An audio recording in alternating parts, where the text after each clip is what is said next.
Hey YouTube, what's going on? How you doing? Welcome, welcome, welcome. It's your girl, Drew. You're watching ReligionWinked TV, and my spiritual ears stay. Hey y'all, come talk to me about this whole Dr. Armen Henderson story. You know, the black guy down in Florida who was, I believe, racially profiled by an unmasked police officer. Have you guys heard about that story? Well, I'm going to try to do my best to get through it as quick as I can. Let me see. Let me see if I can go ahead and put the link down here below. This is the link to his story, just in case you want further. Hold on one second.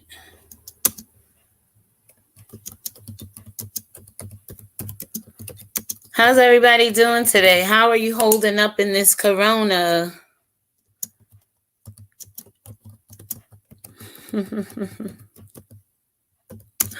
All is well, all is well, all is well. So, all right, guys, let's talk about Dr. Armen Henderson, okay? It's like Armand, but it's with an E, Armen, all right? Let's see if I can go ahead and put the link in the chat. All right, so it's there. So if you happen to come up and I'm into the story, you can go ahead and click that link and get more of, get further and full details straight from the horse's mouth. All right, so let's get into it. Dr. Armen Wiggins. Oh, wait, first, before we do, if you're new here, please subscribe to my channel. Thumbs up this video.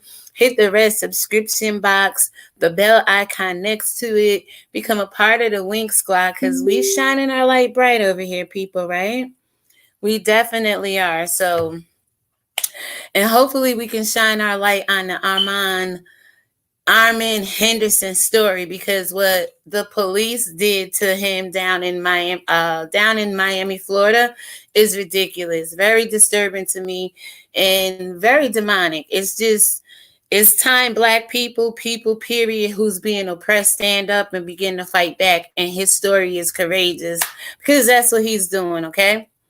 So anyway, the video prior to this, guys, I did a video called The Essential Workers, the Armen Henderson story. I gave you a little touch in some video and footage of him in that video. But I was so excited at the end, I forgot to give you the basic Universal Solvent. So basically, let me just go here and see if this is it. Absolutely. In that video, I forgot to give you all water. Water is the universal solvent. That video was about that video was about how essential workers such as witch hazel, such as alcohol, such as vitamins, honey, cumin. I had a list of things, about 30 or 40 things, maybe 20, 30 things in that video that you all should have been buying off the shelves along with toilet paper during this coronavirus crisis, right? So I was so excited at the end talking about baby oil and this whole crazy thing my mom told me to do with it back a couple of years back. If you want to know what it is, just go back and watch that video, then come tie it to this video, and you'll understand why I'm starting off with Universal Solvent, which I believe is water. I was taught that in nursing school. So it's, H2O, it's water, it's aqua, and it's Armen Henderson, because what he did down in Miami, Florida is how we all should be trying to be in these last days, okay? I'm just saying, y'all, I look out in this world and I see the most wickedest stuff. I'm like, Lord, why these people just don't get it and see what's really going on for what it is? And what that is, you have two predominant races, white and black and everything in between. And one is always trying to live their best life and do well in this world. And the other one is always trying to keep the other one from doing well and living their best life. and somehow have been working on depopulation the human race since the days of Jesus, because God said in Genesis 1, somewhere around the 28th verse, replenish, be fruitful, and multiply. And mankind comes along and says, kill them, vaccinate them, put this in their water, put chemtrails in the air, put GMOs in their food. We're going to get rid of these people who call themselves the sons and daughters of God, right? The Most High God. That's a whole nother video, y'all. So I'm going to just keep it moving with, hey, do I have anybody in the chat? I don't. Well, thank you, YouTube, for promoting my videos, for allowing thousands of people to show up when I go live. Thank you for letting all 723 people on this channel get their notifications. God bless you. May he keep you, shine his face upon you.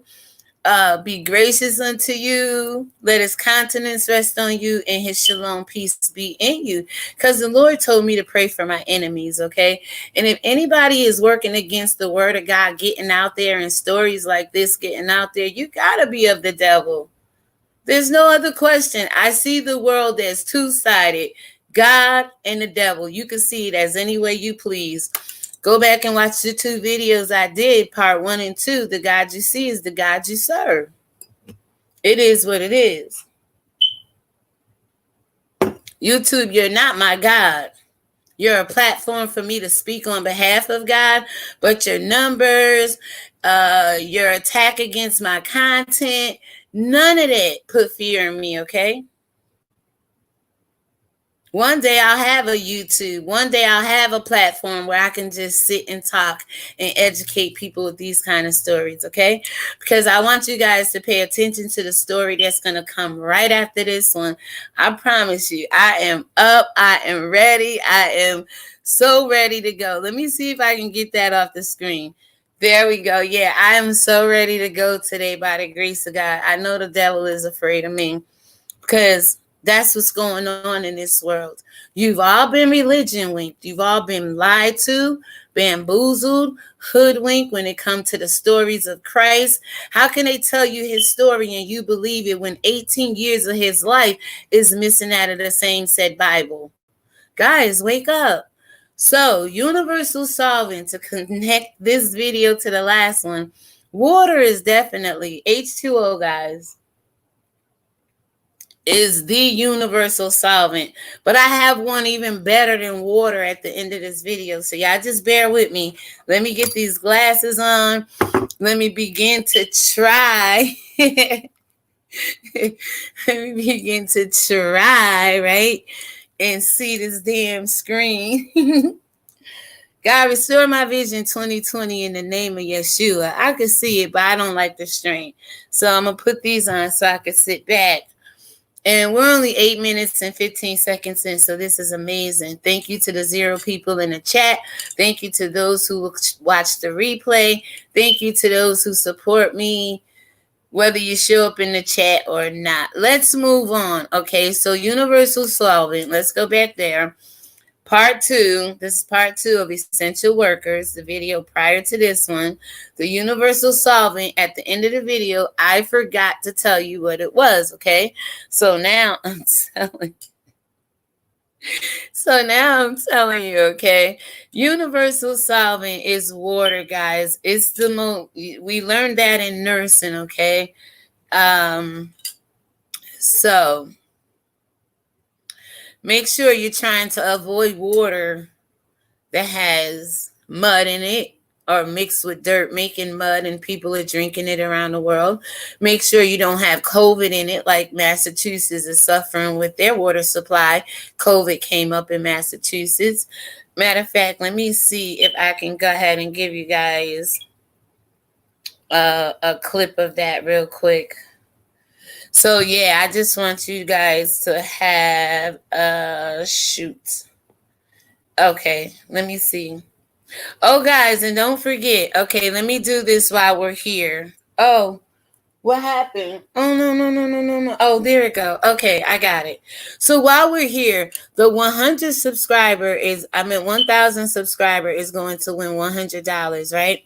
This ad is not sponsored in any way, but I said in the video, the Essential Workers Part 1, I said that you all would, the 800 subscriber would get Loren. Hold on there. There we go. Vaseline. We'll get Loren. Can you guys see that, right? By Cody, Sophia Loren.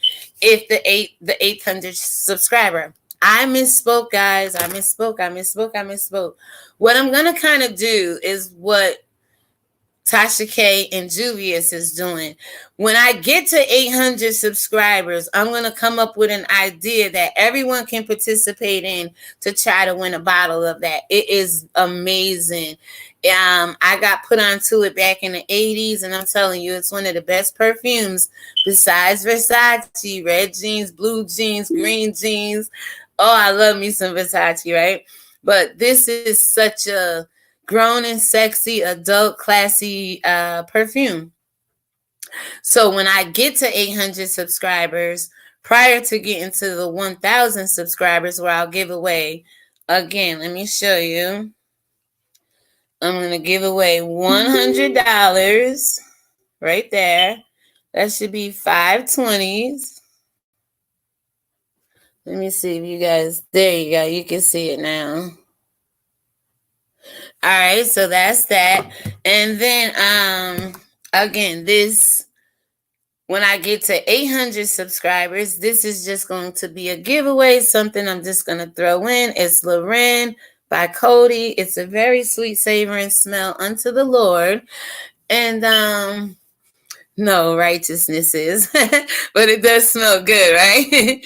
Righteousness is that sweet savor and smell up to the Lord, right? But it smells really, really good in the sight of God. And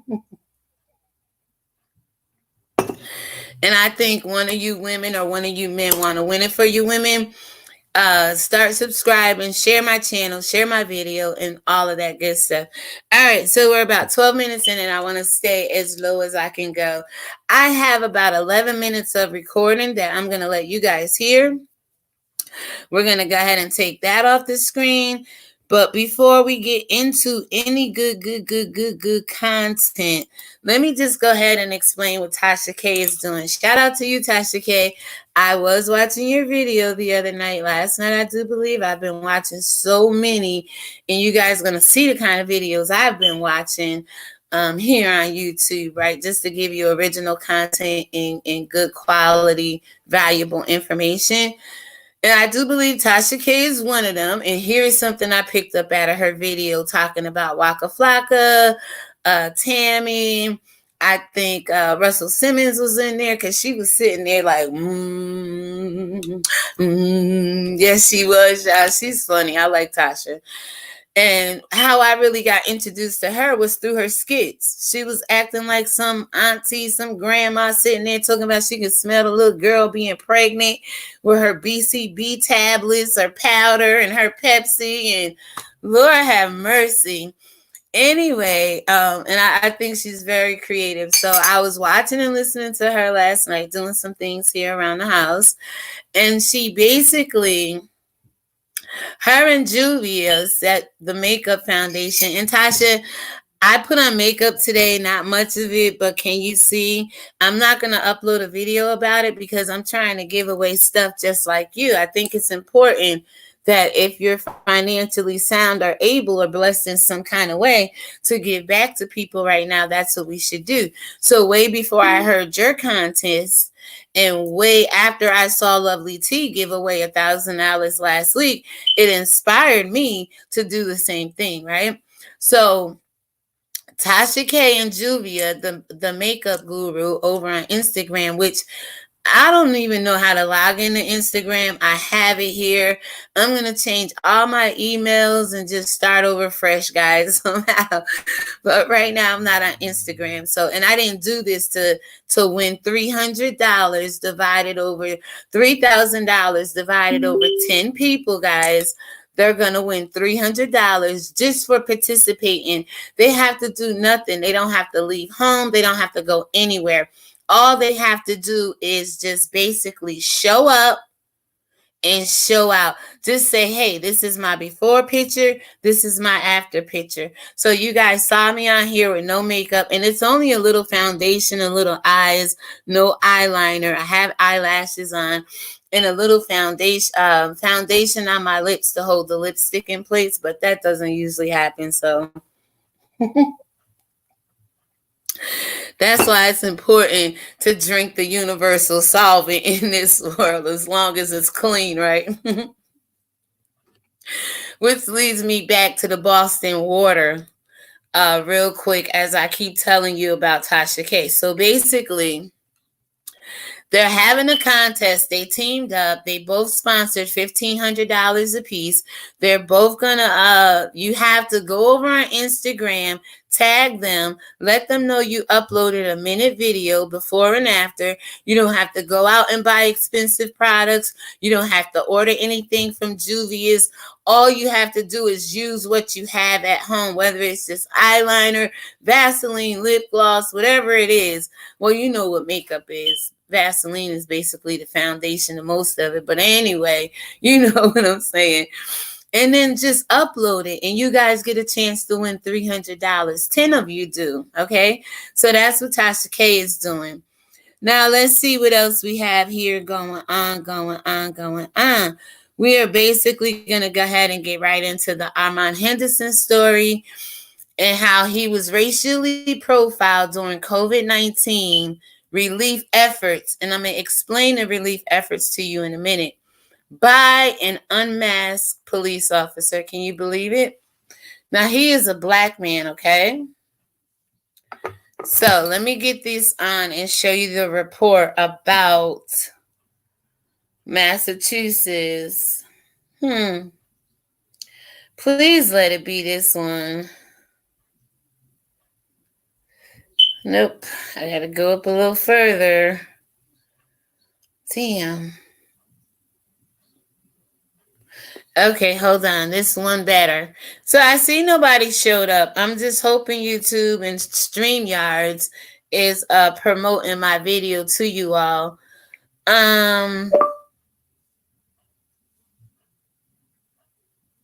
Massachusetts contaminated water with COVID. Massachusetts contaminated water with COVID. I did not say codeine.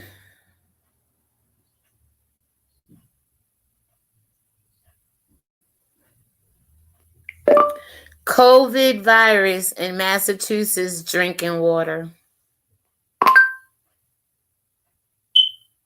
All right, so it says coronavirus traces found in Massachusetts wastewater at levels far higher than expected. And I just Googled that. You can't believe everything Google says, but believe you me, guys. See right there? You can see it just a good little bit. There you go. Even better.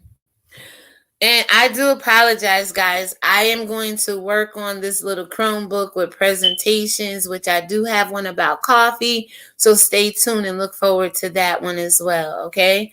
But I just want to show you again how corona is found traces in the Massachusetts wastewater supply and levels higher than normally expected. Can you guys see that? All right, so now let's get back to the Armen Henderson story. And I'm going to go ahead and let you guys see a clip of him. All right. Let me go ahead and show you who he looks like and who he's interviewing with. This lady here from Democratic Now, she basically interviewed him one day last week about what took place outside of his home in his neighborhood while he was minding his own damn business. Okay, here we go. Wearing a mask and preparing for a volunteer shift, helping protect homeless people from the spread of COVID-19 when a patrol car pulled up to his home. Surveillance video from Dr. Henderson's house shows him loading a van with supplies before the encounter. Dr. Henderson says the police officer handcuffed him after accusing him of littering and then asking for identification, which Henderson did not have on him. The officer was not wearing a mask. Dr. Henderson was. He had to yell to his wife inside their home to present identification before the officer finally released him. On Saturday, Miami Police Chief has ordered an internal investigation into the incident. The officer involved has not been identified. The encounter sparked widespread outrage and comes as African-American men report fears of increased racial profiling when they're following the CDC's suggestion that people wear masks in public. For more, we go to Miami to speak with Dr. Armen Henderson, an internal medicine physician, assistant professor of medicine at the University of Miami, also an organizer with Dream Defenders. He was recently profiled by the Miami Herald. Welcome to Democracy Now!, Dr. Henderson. Tell us in your own words what you were doing on Friday and then what happened. Yeah, so Okay, so like I was telling you in the last video, he was part of an organization called Dream, and I couldn't remember, it's Dream Defenders. And basically what they do, a bunch of professionals in the healthcare industry got together and started going around impoverished neighborhoods in Florida, helping the homeless, getting at the mayor for better water supply and living conditions for the homeless. He says it's about 300 of them that they deal with in a specific area called Overton. And basically 2 miles from there, which is, we're going to hear some footage and hear some audio about 2 miles from there. The rich and the famous, the wealthy lives there. You know what I'm saying? The lowest income level is like $250,000, and these people have access to testing and vaccines and everything like that, but yet they don't help and assist the people less than 2 miles away from them. So the Dream Defenders got involved and started being that universal solvent, like I called Dr. Armen Henderson, that this world needs, right? And he started getting involved with the community, providing socks, providing water, providing clothes and clean food and all of this stuff. Excuse me 1 second.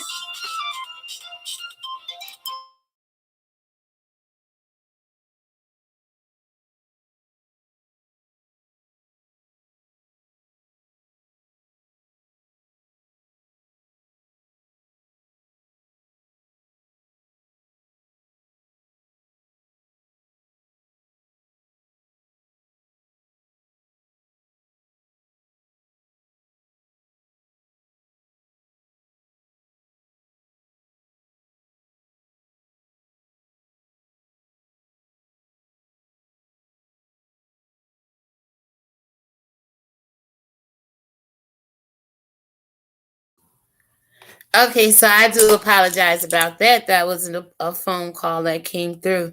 But yeah, so it's like he gives clothes, food, shelter.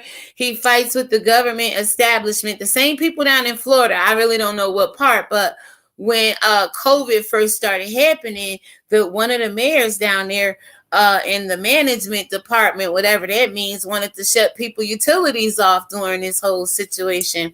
So we have another situation where a doctor, he's in front of his house, he's minding his business, he has a mask on, he is loading up his truck. I told you I was going to tell you what the COVID relief efforts was. He's loading up his truck to go help these homeless people in the midst of all that's going on, 2 miles from where the rich and the famous live, where they're being tested, where they're getting their results back quickly. But yet these people don't even have clean water, let alone be able to get tested. And we all know that the homeless population is one of the greatest populations. The people who do like drugs, do injections and shoot drugs and things like that. This population is high because if they want some of that heroin in their arm, they're going to share another needle. They're going to get up in the midst of people, promiscuous people who can't stop having sex and just all into it. They're at greater risk numbers. They talk about the elderly and the young. Hell no. A virus don't see no name, age, color. It don't freaking discriminate. especially if it was allegedly biochemically engineered. Shit, all they see is death. Y'all better wake up. So anyway, this man says he was basically, I'm going to play the audio. It's about 11 minutes and we're going to wrap it up, guys. And then I'm going to go. Thanks to the one person in the chat. Yay. I'm going to make a connection one way or the other. I see there's a comment. Hold on. Hey, Nori B. I can always count on you, girl. So, Nuri, this guy, a black doctor, one of our people down in Miami, basically, I believe, got racially profiled. Now, the cop is going basically says, I put the link in the chat for you to go get the whole entire story.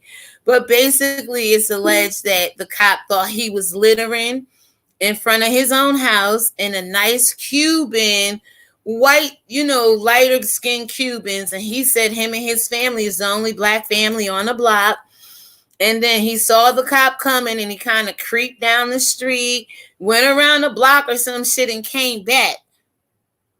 And all this man's trying to do is go help people. He had a mask on. The black guy had a mask on. How obedient are we really, people? Are we the savages in this damn world? Because the black doctor had a mask strapped around him, but nobody's there, so he had it kind of dangling. But when the cop come, he tried to put it back on, but by that goddamn time, he in handcuffs. For what? For what? This shit touched my spirit a little bit, y'all, because I'm so sick and tired of these people thinking they're entitled to invade our space, our privacy, to humiliate us and diminish us less than human beings, treat us like animals and cattle and oxen and sheep and goats and all this other shit out here. I'm sick of it. How sick I am of it. God keeps sending me all this information because right after this, I'm going to come back, hopefully do it live because this Chromebook keeps saying the storage is low. So all I can do is go live. I can't do like pre-recorded because it's not saving the footage. I'm thinking I'm recording. I sit here talk for an hour. I'll be like, damn. And then by that time you get frustrated and you try to recall everything you just said. Because remember, nothing is scripted over here. I just hear it, I receive it, and I deliver it. That's all you need. Unless you have a vision, God says write it down and make it plain.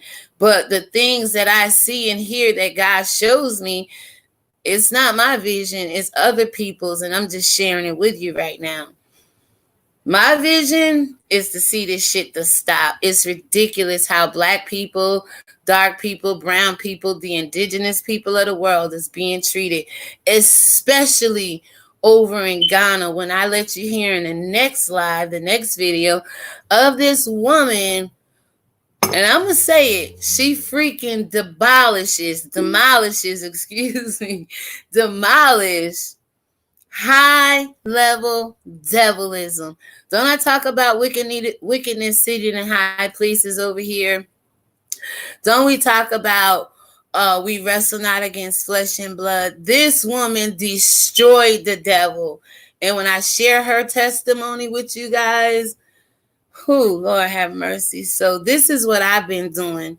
I've been using coronavirus to shine light on the wickedness that's in the world, something I started this channel on, something I've been doing since day one, something I enjoy doing, something I think I'm really good at, something I believe God has me do and created me for times such as this, because I don't walk in fear, but spirit, love, and sound mind, power, the spirit of power, love, and sound mind.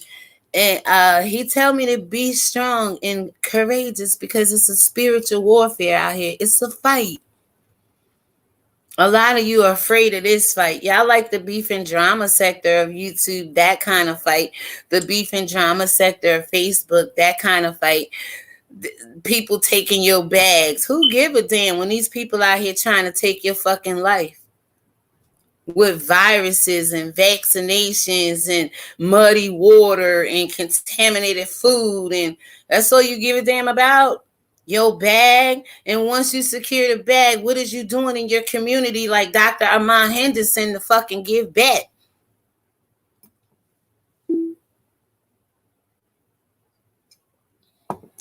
I swear, Nuri, you the only one be getting my damn notifications now. But I appreciate it. But this is dear to my heart because it has to stop. We have a right to be equal. I don't give a damn who you are. Who the hell told these people they are in charge of us? I told you, sir, to me is we bowing down the master, because where I live, they put sir on the police cars. Service, integrity, and respect. Where the hell was this sir, this service, integrity, and respect at when it came to this doctor and this unmasked police officer putting his life in jeopardy? Can somebody explain that to me? Y'all think it's a freaking game out here. So what I'm going to do is go ahead and let you guys see this one more time, and then I'm going to go right into the audio. And I believe we're only like 30 minutes in, so we'll be well under the hour. I don't want to tarry here too long because, again, I want you guys to hear the next video coming up of this woman in Ghana, Africa, who just straight slayed the devil. She stomped him in his head. Remember, the seed of the woman will bruise the serpent will bruise the seed of the woman's heel. And the seed of the woman will bruise the serpent's head. And she bruised the head of this serpent, y'all. Trust me. When I say God is just using me right now to connect the dots, because even young Pharaoh, for those of you, and Nuri, I know you can relate to this because we're in the beef and sector drama. We watch it and things of that nature. Excuse me. There's people dealing with HIV and AIDS, right?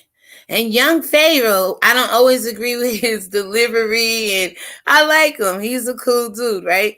But when it comes to some things with the Hebrew Israelites and there's no Exodus, we could have a little debate on that. Just don't go hard on me, because I'm just come with the facts. You know what I'm saying?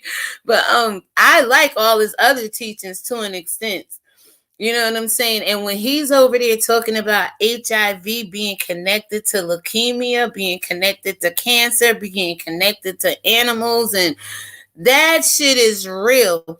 When I got on here over July, it'd be almost 3 years, but about a year or so ago, I shared with you my oldest son about 10 years ago, out of nowhere, was considered adult acute leukemia, some shit like that. Are you kidding me? The devil is a liar, y'all. But and usually leukemia is really in children because of those fucking vaccinations. But he was working with roofing and things of that nature, and believe the asbestos, which may have some which does have chemicals in it to affect the respiratory system. He could have got it that way, but to be in his mid-20s and come down late 20s and come down with freaking leukemia. But the same said cancer, leukemia, and freaking HIV destroys the T cells and have all the similar symptoms and signs for all three of them. Y'all better wake up and pay attention. So this doctor is out here fighting against that. He's out here trying to do it the organic, all natural way, which is just to give people clean water. How in the hell, to the one person watching, how can you wash your hands against corona to fight off the disease or the virus when your water is like mud and filled with all kind of bacteria and coronavirus itself, like I just showed you in Massachusetts? I just showed you the report on that, people. So how? Aren't you tired of going around the mulberry bush with these people? High levels of devilism right here in your face, right here in America, right here around the world, right here seated in wickedness in high places. You keep looking out at demons and spiritual beings. These are people. And let's look how this one man, unmasked, out here trying to diminish the work of a black man, a well-to-do, well-successful black doctor out of the University of Miami. Got a wife. I believe there was 2 kids I saw in the picture. I don't have the picture here and I probably won't show it. But this video, footage, a picture of him and his wife and his children. Beautiful family. Like he said, the only black man on the block. Why are you stopping here, officer? You don't have a mask. Why are you putting my life in danger? Why the hell you putting me in handcuffs? Ain't shit on the ground. Where you see me loitering at, allegedly.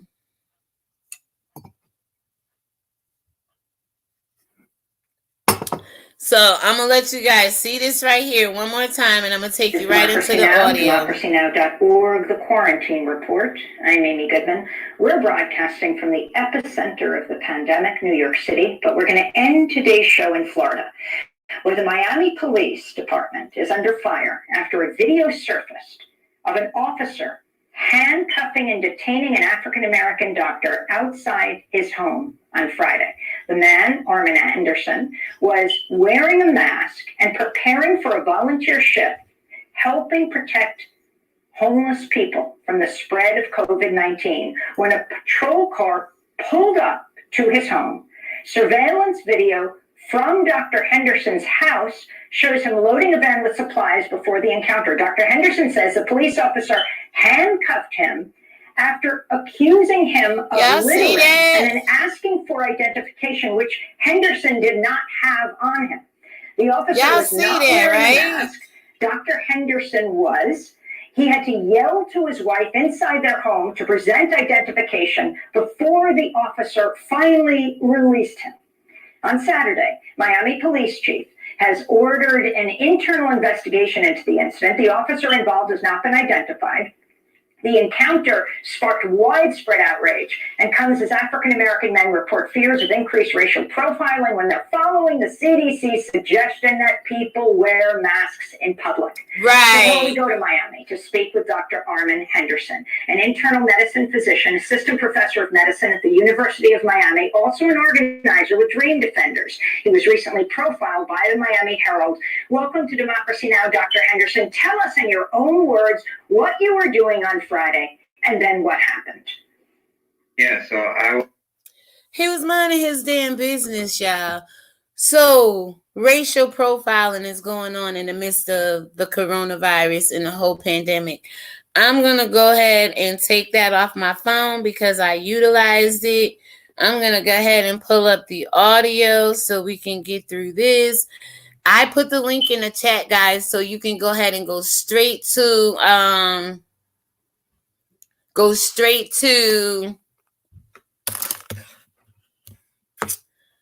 what the hell I'm trying to say? The website that has the article on it. You probably can hear. You can even Google, look on YouTube to Democratic Now, and you can find the whole interview. Because what I did was, you're going to hear the interviewer ask him maybe 1 or 2 questions, but I was just trying to get his response, just to hear what you say. And I could kind of remember what questions were asked, or I'm smart enough to know what he's talking about. We can kind of refer it to, oh, is this? Because he's going to talk about how he lives on the block, the only black person. To me, he was being singled out. To me, he was being, it was like an ambush, really. Invasion of privacy. A lot of things go on here. So I'm going to go ahead and let you hear it, and I'll come back with the rest of my commentary. Step in and actually be, to take the place of, or to step in where the government was not. And so usually we activate during hurricane season, but during the pandemic, we actually decided to activate as well. And during this time, we actually decided to focus on unhoused people, because we know that when you're asking people to shelter in place, houseless people they can't put tents outside because police are harassing them. So not only are police harassing me outside of my house, but they're also harassing homeless people. They don't allow them to put up tents. You hear that? Not only is he being harassed in front of his house, But they harass the homeless people who try to put up tents for shelter, cover themselves from the elements, and yet they get harassed as well. I'm telling you, people, this all has been about depopulation of the human race. There's just some demonic entities out here and human beings that want to see another race suffer. And and we're not allowed to feed homeless people on the street, etc. So we've been going out as an act of civil disobedience. Now, he just said he's not allowed to feed the homeless on the street. Most people have their vans loaded up like he was doing. If you go to the link that I have in my chat box, you'll be able to see that there was a van he was loading up for this COVID-19 relief efforts. This man is a part of the Dream Defenders, and they go around helping the homeless. So as he was loading up his van, the police came and profiled him, said he was allegedly loitering or littering out there, and put him in handcuffs and actually hindered him from doing the work of the Lord. What are we supposed to be doing out here? Out here taking care of those who can't take care of themselves. Remember, the Lord said we're supposed to bear the infirmities of the weak. Our homeless people are the weak. And you got the police harassing them because they trying to pitch a tent.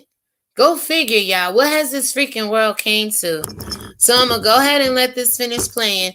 It's about 11 minutes, and I'm going to let it go through. If you have anything you hear in this or want me to explain, please put it in the chat box, and I will do that, okay? Thank you so much to the one person watching, listening. I appreciate you. Yes. 17 notifications be acting up. Absolutely. God bless. Yes, God bless. God bless. You heard about it, Nuri? It's crazy, right? To feed the homeless, to provide them with socks and toiletries and sanitizer and masks, because during a public health crisis like this, the homeless population should be the population that you pay the most attention to. And the county organizations that are supposed to protect and provide for these organizations just are not doing enough. And much of anything at all. Talk about people who don't have houses, their access to water. The first thing we know, the best prevention is washing your hands. Repeat that. Yeah, so, you would think that in America, everybody has access to clean water. But what we're going to show, basically, when we go down there on Friday, and I'm going to have other media there at a press conference, we're going to talk to individuals who live on the street about the types of things that they're facing during this pandemic, particularly having to use the restroom outside, not being able to wash their hands. Now, the county and the city has provided a wash station for 200. Listen, how can we fight off the coronavirus through hand washing when some people don't have access to water, and the water they do have access to is contaminated? Some places around the world, the water is like mud. So isn't that a contradiction? Isn't that, setting us up for the kill? Individuals, but when you go to that wash station, the water smells like sewage. The porta potty. He said the water smells like sewage. Who's going to wash their hands in water that smells like sewage? And these are homeless people, poor people, but they ain't stupid. They rather not wash their hands than to wash it with sewage water. And we know the most population is on drugs, dealing with depression, mental health of some sort. So they don't really take care of their body, their personal hygiene as they should anyway. But when you're putting a mandate out on the world to do a certain thing, such as wash your hands, you should be trying to provide clean water at least for people to do so. The two porta potties they provided for 300 individuals living in downtown Miami had poop all the way up to the toilet seat, and it's just like, well, what conditions are you subjecting people to live in America? Who he's saying places where he's going and putting himself in jeopardy already is infested with poop, these porta potties and things that they have to use. And the city won't go out and clean them out or change them out or sanitize them or throw those away, hell, burn them and put more porta potties out there. Now, I told y'all a couple of videos ago, I like tiny houses, right? But some people in this world just got some nastiness about them. This was going on way before coronavirus. And I was telling y'all that some people can track, which is C. diff, C period DIFF. Look it up if you want to. It's intestinal, it's in the guts, but it's like feces in the stomach. Now, if you don't know about little houses and just farmers and vegetations overall, most people in these little tiny beautiful houses have these composting toilets where, you know, pee go one way, poop go another way. And then they take the poop and put it in these containers for over a year. And then they use this poop for fertilizer. I think that's some sick shit to me. But baby, listen, they're trying to introduce, nastinism to us all. Don't nobody want to eat no damn vegetables grown and shit. But that's the reality of it, people. Don't nobody want no trees fertilized with shit that been sitting around for like a year in this container, and then you bring it out like, hey, let's all grow our own gardens. I don't know, people. It's weird to me. But anyway, let's get back into his story, not mine. Because it's not about me. It's about Armen Henderson getting his story out there, okay? Who are citizens who are humans, honestly.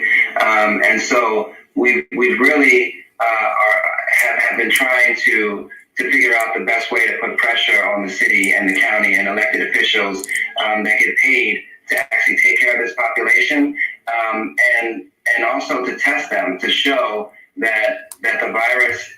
Did he say they get paid?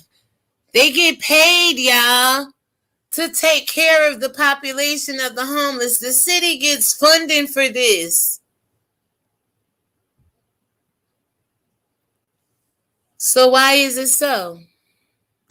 Is present in this population as well, and this is also the population that's going to cycle throughout the jails.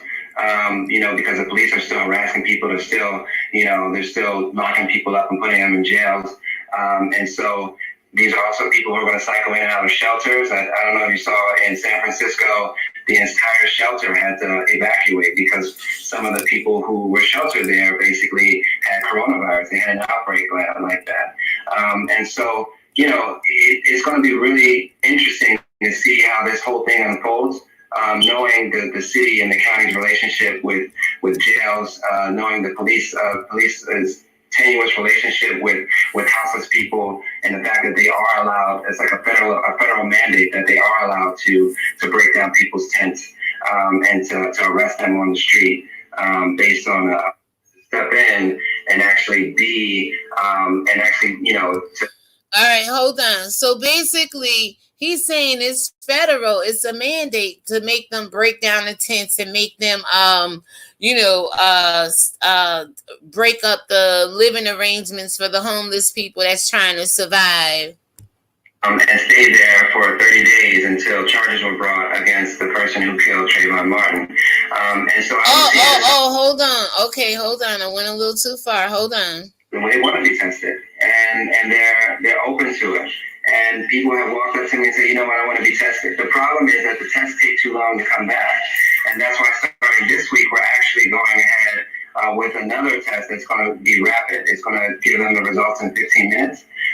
And we're rolling out that. Now, this is what I want you guys to understand. There's two kinds of tests. There's one for the antibody, antigen in you, and then there is one that just tests up in your nose or whatever like that. One is much, much more expensive than the other one. And I think he's going to talk a little bit about that right now. That's actually starting today. And Dr. Henderson, how did you get involved with Dream Defenders and doing this kind of work? Yeah, so, Ironically, Dream Defenders were started in 2012 after the death of Trayvon Martin and individuals throughout Miami-Dade County and also. Did y'all hear that? Dream Defenders was started after the Trayvon Martin situation. Now you tell me, to the one person listening, please be honest. Is this related to the Trayvon Martin situation? A black doctor gets on an organization team that gets started right after Trayvon Martin was killed by a white guy. Nothing happens to him, so they go out on a crusade to try to fight against this kind of inhumane behavior toward black people. All of a sudden, he's being profiled, almost targeted in front of his house, while he's on his way out to help people. That's the shit that gets me. All right, let's keep going. Tallahassee, most of them at FAMU, basically took over the courthouse and stayed there for 30 days until charges were brought against the person who killed Trayvon Martin. And so I was seeing this unfold while I was in medical school, feeling like, look, like I chose the wrong profession, and I wanted to be involved, I just didn't know how. And so when I found out that I matched in Miami, Florida, in which Dream Defenders is based, I got involved with them as soon as I basically touched down off of the airplane. And since then, I've been involved in a bunch of campaigns. Most recently, we sued the county over the jail facilities and the amount of people that are housed at this one particular jail in Miami-Dade County. But I've been involved in a number of campaigns throughout my time with Dream Defenders. Detained you? To the town, which is a predominantly, African American neighborhood. It's been great working with the young people at Dream Defenders, for sure. I wanted to Hold on. But I've been involved in a number of campaigns throughout my time with Sorry Dream about Defenders. that. It's been very enlightening and also refreshing to know that there are young people. Right, it's not related. I agree, Nuri. Humans in general, about poverty, about fighting capitalism, etc. And so recently, we've been involved with homeless people, but we're in the process of trying to start a trauma recovery center, particularly around violence that happens in Liberty City and Miami-Dade County in general. And so, we've been involved in a bunch of campaigns, and it's been great working with the young people at Dream Defenders, for sure. I wanted to ask you about Fisher Island. That's talk about the fact that. Okay, so when she say Fisher Island, right? So basically, Fisher Island is down in the south of Florida, I believe. And it's near a place called Overton, where the homeless population is. And basically, it's about 2 miles away from each other. And what he's going to explain to you now is that Fisher Island, like their lowest pay rate, the lowest income earning there is like $250,000. People living there have nothing less than that, right? Where 2 miles away, you got people who can't get the vaccination, who can't get tested, people who want to get tested, people who want to, seek help and healing through all of this. But they can get tested, these people in Fisher Island, but yet they don't lend any assistance to the people 2 miles away from them that can't. So we're going to go ahead and listen to that right now.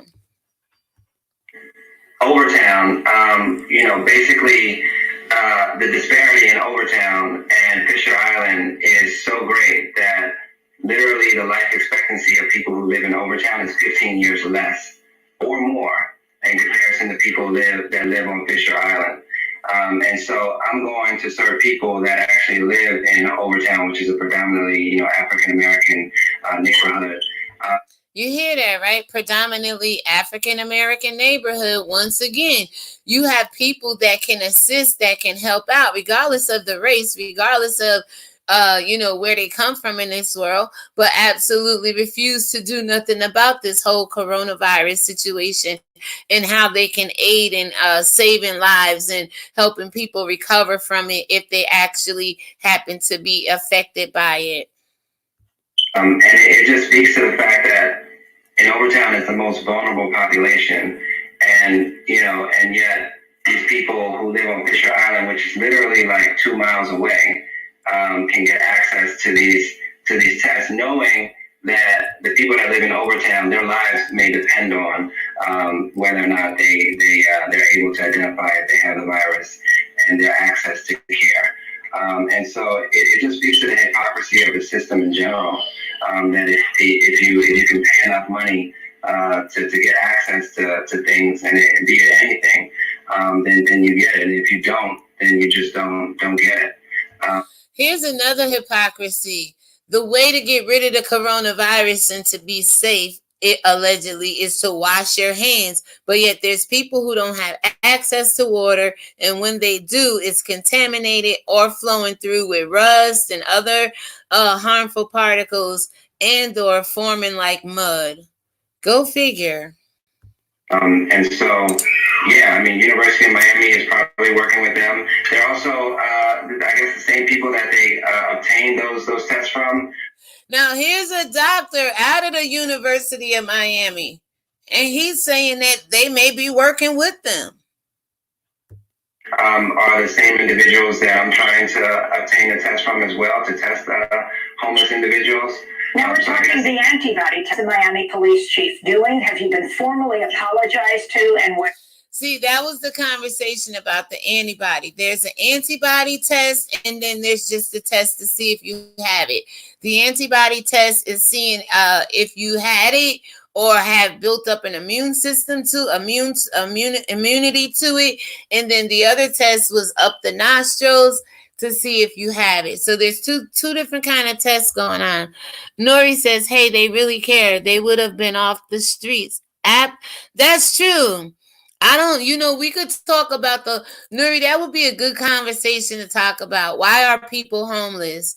I actually written a documentary. I'll pull it out.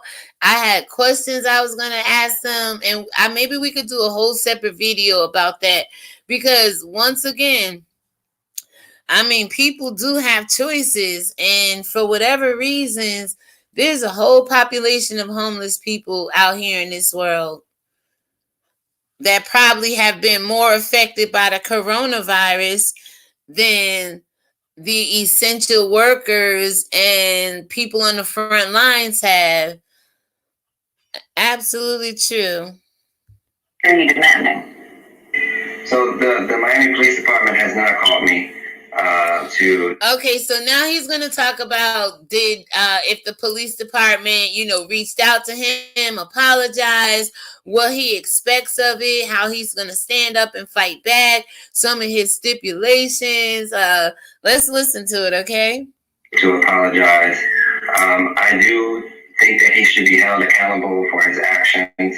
And his actions was simply being an authoritative figure, a police officer, knowing that there's a mandation to be, have a mask on and to protect yourself, even in the event of pulling over someone. Most police officers, when they go to touch you, should have gloves on. I don't know what you have. In the event that the police officer come to put me in handcuffs or touch me, don't touch me barehanded, especially like not being paranoid, but how things are. You're just supposed to be covered when you're 6 feet or less in reach of someone. And this man violated him and did not follow protocol. So what should be done? To the people in the chat, Nori B, to the people watching the replay, what should be done to this police officer? How come they always expect us to follow the rules and live by their law, but yet they make the laws and can't seem to live up to them? Violated a bunch of protocols, not only as a sergeant, but also as a police officer. I think that they're supposed to be wearing, bracelets that say that they've been tested. You're supposed to have a mask on. You probably shouldn't have stopped me in the first place. So I just want him held accountable for his actions, and I want an apology as well. Okay, you think the police officer are going to apologize? And Nori says with this virus, they shouldn't be out there. You're absolutely right. You're absolutely right. They have the whole thing with Bill Cosby. Should he be let out of jail because the virus is, within his dormitory or cell or whatever? they have the whole thing with just prisoners getting out. They have the whole thing with the homeless population, the shelters being filled with it and things of that nature.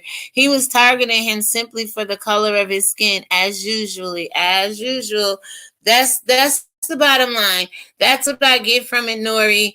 I may put racial profiling in the title because people need to hear about this story. People need to hear how this man did all he can. When you see the full video and footage, which the link is in the chat there, he did all he can to de-escalate the situation so he did not end up getting killed or shot by this police officer or roughhoused or handled in an inappropriate way. Even though putting handcuffs on him for no reason is very inappropriate. Very, very inappropriate. I believe, Nori, that they targeted this man because he got on the board and the train of the Dream Defenders and became a team member and a participant of what they stood for, which was to combat the violence against Black people here in America, such as the Trayvon Martin case, such as the homeless people being in Florida and fighting against the state of Florida to do better with the money they get to fund the homeless people. They shouldn't be out there. They should have facilities where they can go. There's more than enough properties and abandoned houses and infrastructures here in America where we should not have homeless people. And again, I mean, like I talk about in my documentary, people are homeless. I used to work in a homeless shelter. And when I was back in 1997, I was in one for 18 days. So I know both sides of the shelter system. But I chose not to be homeless. I chose not to stay in my circumstances.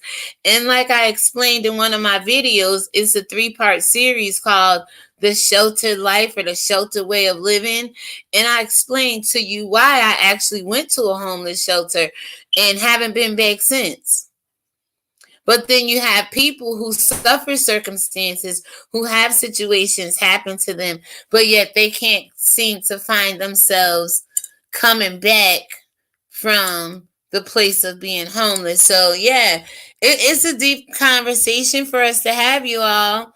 So we got about roughly about maybe 4 to 5 minutes. And I'm going to go ahead and let this rock out. I don't want to be no more than a minute and 15, an hour and 20, I meant to say. Yes, but just simply ask him, what is he doing first? Yes, just don't approach him. I mean, if you see somebody outside, exactly, Nuri. If you see somebody outside and you think they're doing something criminal or wrong, you don't just get out and approach them. You get out and say, hey, I'm Officer so-and-so. What's going on here? And we heard, Nuri, that he didn't have his ID on him, right? And I'm thinking that's because he's going in the neighborhood. Not that I would see him driving around without no ID or license or whatever. But maybe he had it in the house. Maybe he was going to go back in the house and get his wallet or whatever. But most people going into those areas such as the hood, the ghetto, where homeless people hang out, are afraid they may get robbed or are afraid they may lose their ID, and then these people may follow them home or know where they live. So I would like to interview Dr. Armen Henderson and figure out if he was going to get his wallet, because he was putting his stuff in the truck. He was not really ready to leave. He was still loading up. So he probably was going to run back in the house, kiss his wife, grab his keys, his wallet and stuff. So it would be interesting to know what actually happened around him not having his ID.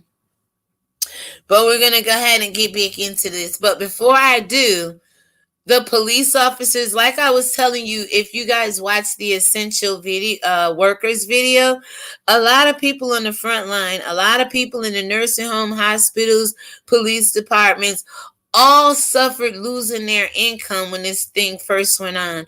There was a lot of people sick but didn't want to stay home because they were afraid of losing pay. So we have a lot of people out here now trying to, not really backpedal and pop, but basically, go back and try to do it all over again. If these people knew that maybe they were going to get help financially, or if they were going to have some kind of way of surviving, they probably would have stayed home. And knowing they were sick, knowing they were at jeopardy of losing their lifestyle and their income, they kept going to the hospitals, going to the jails, going to the nursing homes, going to the facilities where some of the essential workers may have definitely been infecting people or part of the problem early on.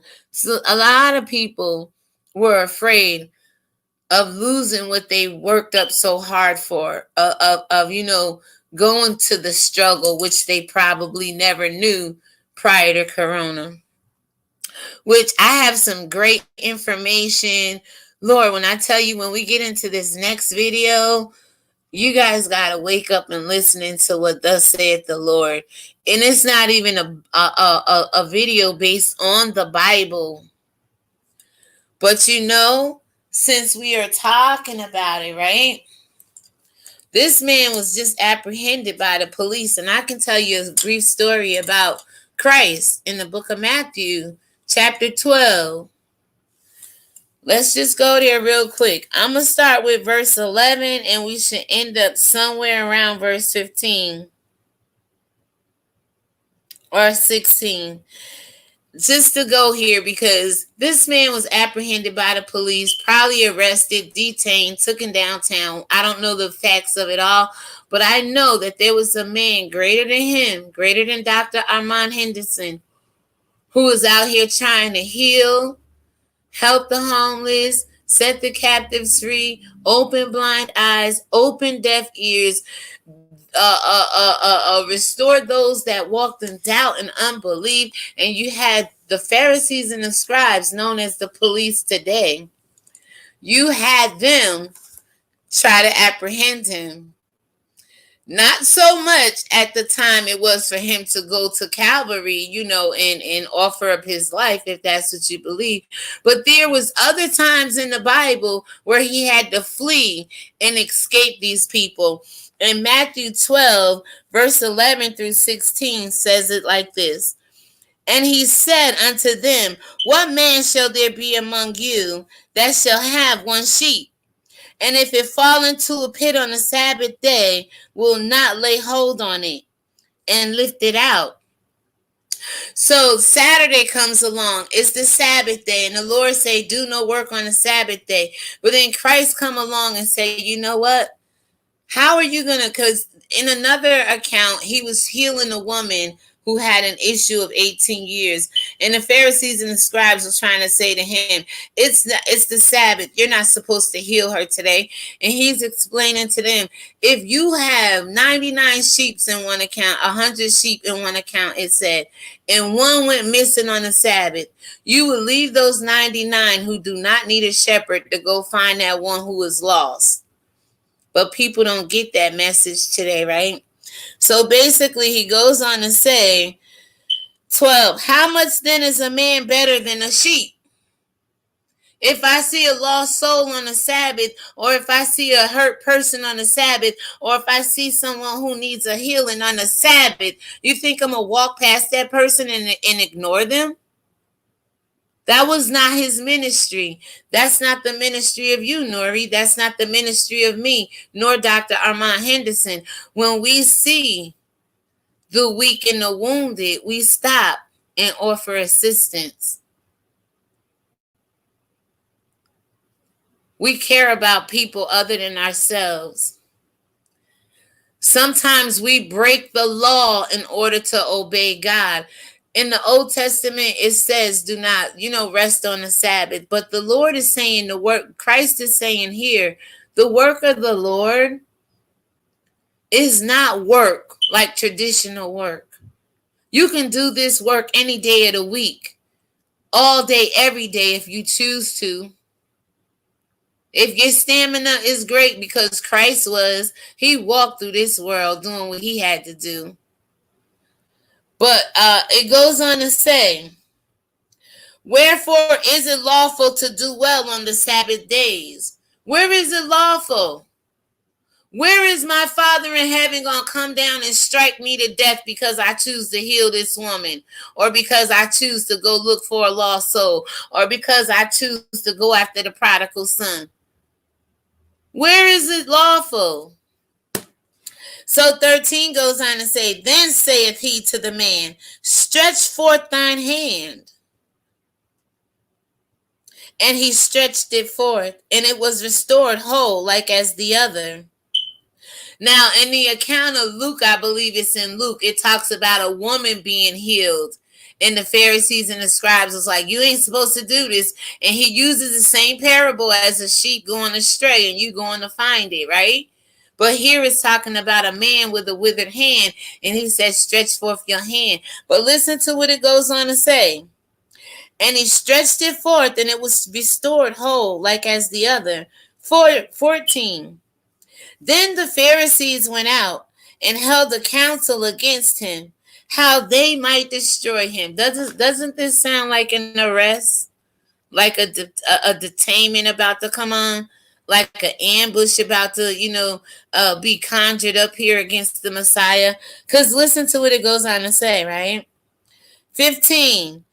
But when Jesus knew it, he withdrew himself from thence, and great multitudes followed him, and he healed them all. Other accounts said he fled. He got the hell up out of there, Nori B. He ran because it wasn't his time to die. And who the hell are these people sitting around conspiring against good black men that's out here in this world trying to heal people and cause people to live at a higher vibration, a higher level of living that only knew poverty and oppression from the hands of other races and other people around this world. So, verse 16 goes on to say, and charge them that they should not make him known. So, we have an account of Christ being apprehended and being arrested and being subdued by the enemy and the police of that day. Just like we have Dr. Armen here. So we're going to go ahead and finish off real quick. It's about 4 minutes. I'm going to let it play, and then we'll go ahead and wrap it up. I'll take a break, and I'll come back. Nori, you have to hear this woman in Africa destroy this interview that she was having with this other woman. Oh my God, Nuri, you got to hear it. And it ties in together with this video right here, with the oppression of black people, the profiling of black people, the inhumane behaviors and treatments, and what this world and the condition of this world is really in, and why it's like this. I couldn't believe when I heard this interview last night. And then when I tell you the story of how I heard Charlemagne the God say something this morning, it brought me back to the video yesterday that I heard of this woman and how it all ties together. We have to pay attention to the signs of the times. And we have to begin to redeem it, because the Bible says evil is all around us, y'all. Just like it is with Dr. Armen Henderson and the Dream Defenders and his family and his crusade to work on behalf of black people. He said most of the people he worked with is African American, of low financial status, impoverished, living in poverty. He also said he worked on the Trayvon Martin case. He also admitted that the University of Miami might be, working against the people of Miami, considering they get all that money, but there's no help for the people. He mentioned a lot of things on behalf of black people, necessity things. Why does the Maslow's hierarchy of needs work for certain races, but it don't work for the black people? such as food, water, elimination, shelter, clothing. You work your way up to the love and the peace and the satisfaction and the self-identifying. I can't remember the whole, hierarchy of needs chart, but the basic needs is right here at the bottom for everybody. But yet people like Bob Marley, who tried to sing his people out of the oppression, they kick him in his foot, and tried to give him the coronavirus back then. They're going to call it cancer. Everything is fucking cancer around here, Nuri. But I'm telling you, sis, if you go and watch the Young Pharaoh video with it has Dr. Judy Mikovits' name in the title. Mikovits, Mikovits or something. Mikovits. It talks about HIV, all of it being a antigen. More like a damn contagion, but something outside of the body that finds its way in and begins to attack the T cells, okay? So let's get back into this. I want you guys to hear the rest of this. So thank you so much, Nuri. Part of the reason why he detained you and handcuffed you? Potentially, I don't know. I don't really know what his motives are. As I stated earlier, Oh, we know what his motives are. And I know when you watch the video of him telling this, you can see it in his face. He know exactly what it is too. But again, the reason why I really wanted to do this, because we are so timid to say the truth. We know the truth. We know why this man was profiled. It really is a black thing, y'all. Not to say it like that, but it is. And that's our problem. We're always making excuses for the way we really feel and what the hell we really want to say. So when this woman is asking him about his opinion of everything, he's kind of laid back with it and reserved and making sure he don't misspeak because he may have a lawsuit going on. I get that. He's very intelligent, so no one is calling him a dummy here or anything to that nature. You know what I'm saying? I hit the button. I hope I'm back in the right spot. Shoot. I hate that. Okay, I hope I'm here. But yeah, so it's like when asked, what do you think about the police? And he should have you could hear the reservation in his voice, basically what I'm trying to say. And then turn back around to turn down my street to approach. All right, hold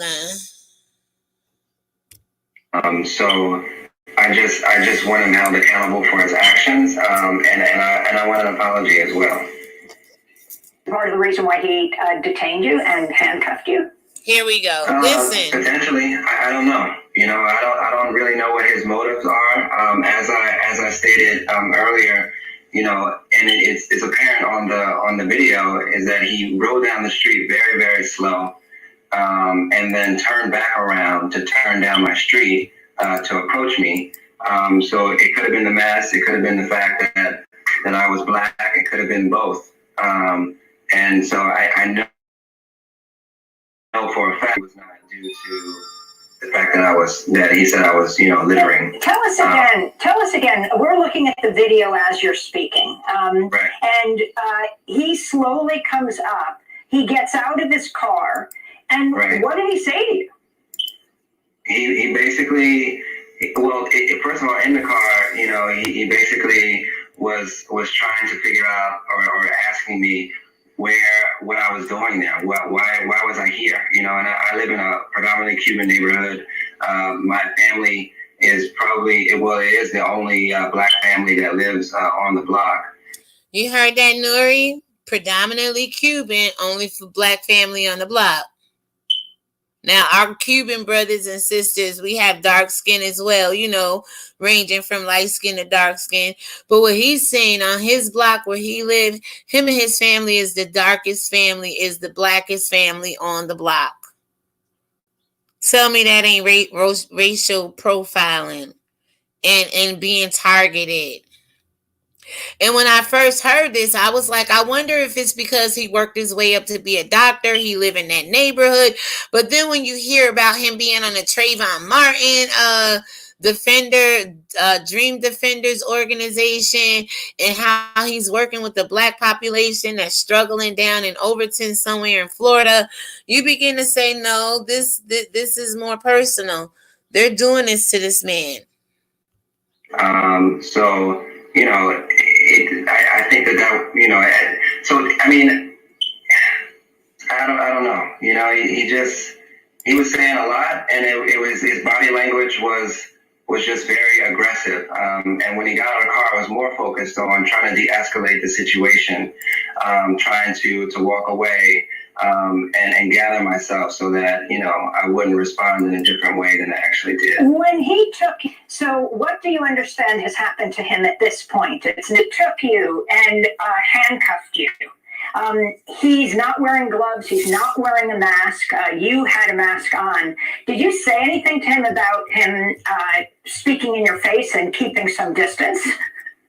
No, I didn't. I mean, at that point, you know, he already escalated it to a point. I mean, I was already in handcuffs, you know, so what more can I say at that point? I was just focusing on keeping my mouth shut and hoping that my wife would come out, like, as soon as possible.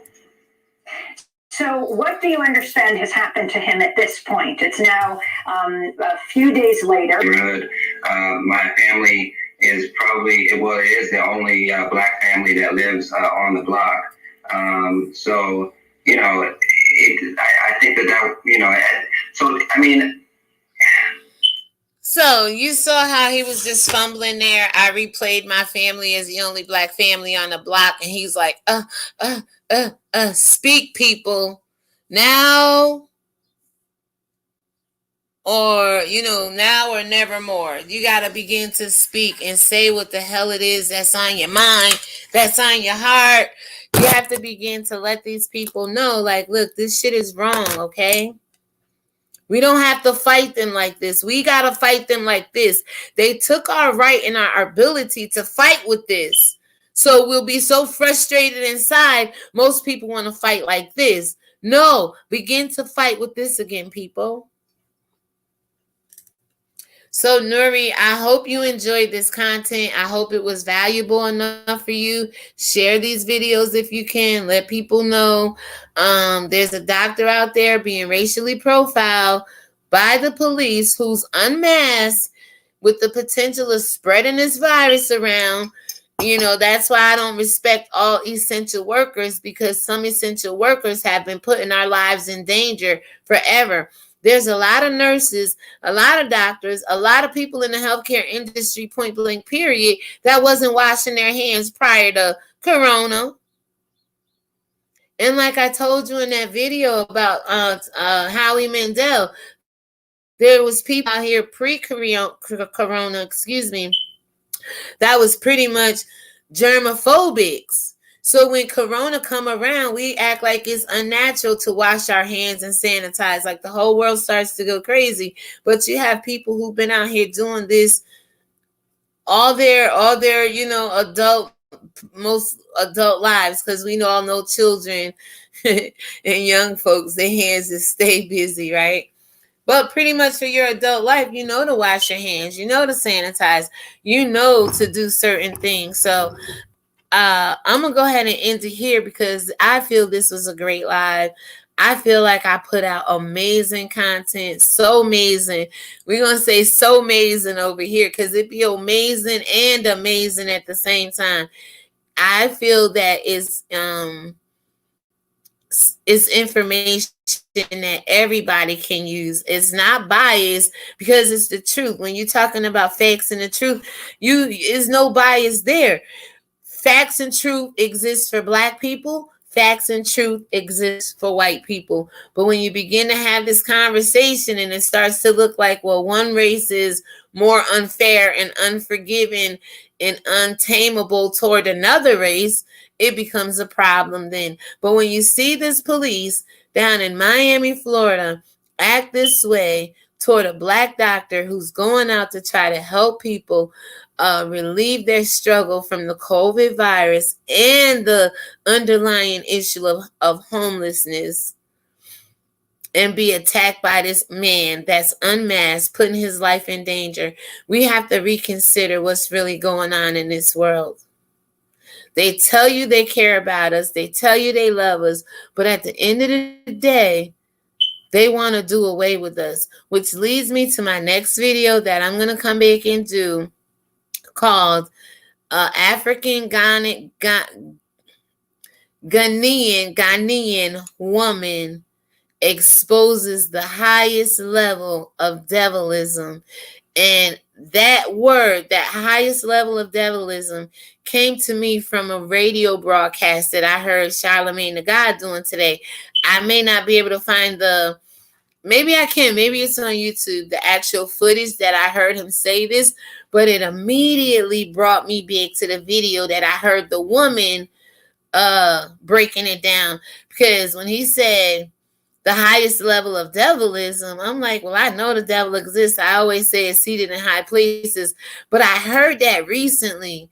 I heard this recently, and God just took me back to this video where she actually addresses the highest level of devilism on behalf of all Black people.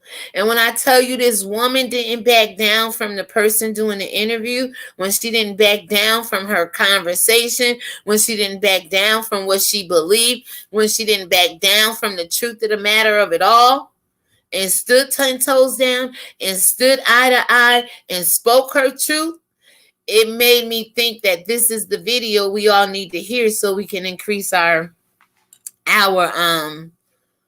courage and be like this woman. So with that being said, I'm going to go ahead and end it here, guys. You are watching ReligionWinked TV. I just want to run through some of the topics we talked about.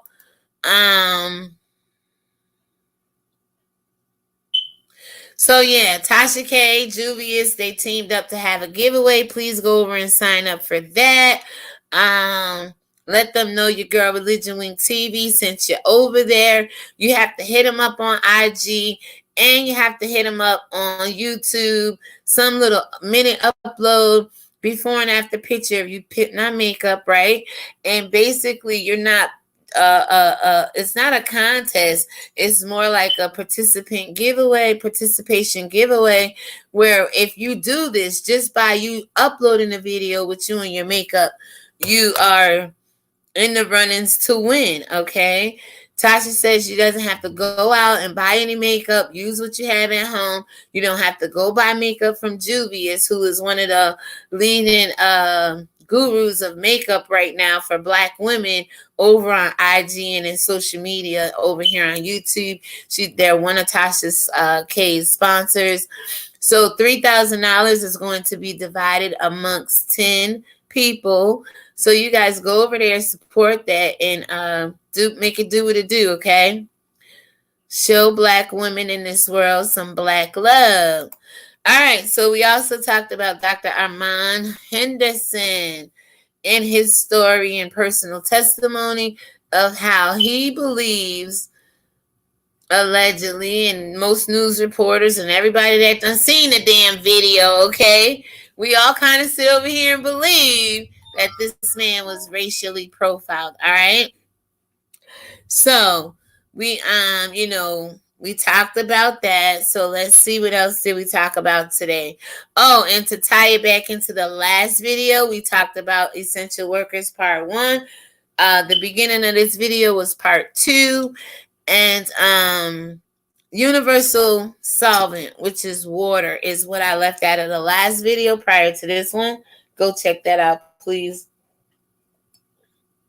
And then H2O water, agua, whatever you call it. Armen Henderson is pretty much a universal solvent to me, because he's out there solving the problems of the Black communities, out there solving the problems of the corrupt police force and abuse and brutality against the Black race. And there's one more other person that's a universal solvent to me. And Nuri, if that's you in the chat, you know I'm going to say the Most High God and Christ, the Messiah, is the universal solvent, okay? Oh, man, it's such a refreshing to know that the Lord shall supply all our needs according to his riches and glory, right? Even the need of us being being under attack of these oppressors like the police who keep invading us and our humanity to live in this world equally like them, right? Thank God for that. So with that being said, guys, we are all set here. Definitely done. You're watching ReligionWinked TV, and my spiritual ears stay. All right. Thank you so much for listening to this. It was a little lengthy one, but we need to talk about it. All the things that need to be talked about is reduced to like 10 minutes. We need to have these lengthy conversations. The more you talk about it, the more you can solve it, the more you can come up with solutions to it. So keep talking, guys, because it's your voice that they're trying to silence. Once they take this from you, everything else follows. And you just fall right in place. And you begin to go along to get along, just to belong. And that's something our community and ancestors and family members have been doing for years now, thousands of years, trying to be accepted. But not this man. See, sometimes you have to stand. You can't fit in order to stand out. You have to begin to be unique. You have to begin to be different. But that's when you become more targeted. That's when you become more of a trophy to these people who like to assassinate the human race. Guys, be blessed. Stay safe. Protect one another out there. Begin to use your voice. And may God bless you and keep you. Make his face to shine upon you. Be gracious unto you. May his conscience be on you. And his shalom peace be in you.